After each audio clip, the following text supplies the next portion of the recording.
টি-20 বিশ্বকাপে ইতিহাস সব রেকর্ড ভেঙে দিল টিম ইন্ডিয়া। তাক লাগালো কীর্তি। বন্ধুরা, আপনারা যদি দেখতে চান কি রেকর্ডগুলো টিম ইন্ডিয়া, তাহলে ভিডিওটি শেষ অবধি দেখতে হবে। চ্যানেলটিকে সাবস্ক্রাইব করে একটা লাইক দিতে হবে এবং নোটিফিকেশন বেল আইকন দাবাতে হবে। টি-20 বিশ্বকাপ 2026-এর সেমিফাইনালে ইংল্যান্ডের বিরুদ্ধে ইতিহাস গড়ল টিম ইন্ডিয়া। মুম্বাইয়ের ওয়াংখেড়ে স্টেডিয়ামে 20 ওভারে 7 উইকেটে 253 রান করে ভারত টি-20 বিশ্বকাপের নকআউট ম্যাচে সর্বোচ্চ টোটালের নতুন রেকর্ড গড়েছে। এর আগে এই রেকর্ড ছিল ওয়েস্ট ইন্ডিজের দখলে। 2012 সালে অস্ট্রেলিয়ার বিরুদ্ধে তারা 4 উইকেটে 205 রান করেছিল। সেই 14 বছরের পুরনো রেকর্ড এবার ভেঙে দিল ভারত। টস হেরে ব্যাট করতে নেমে আক্রমণাত্মক শুরু করেন সঞ্জু স্যামসন। প্রথম ওভারে 4 মেরে ভারতের রানের খাতা খুলে দেন তিনি এবং শুরু থেকে ইংল্যান্ডের বোলারদের উপর চাপ তৈরি করেন। যদিও দ্বিতীয় ওভারে শেষ বলে 9 রান করে আউট হন অভিষেক শর্মা।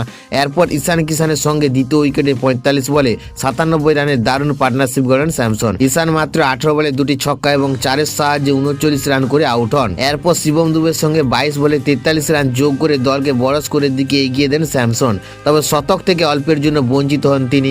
42 বলে 7টি ছক্কা এবং 8টি চার মেরে 89 রান করে প্যাভিলিয়নে ফেরেন স্যামসন। শেষ দিকে শিবম দুবে, হার্দিক পান্ডিয়া, তিলক বর্মার জোড়ো ব্যাটিংয়ে ভারতের রান পাহাড় সমান হয়ে যায়।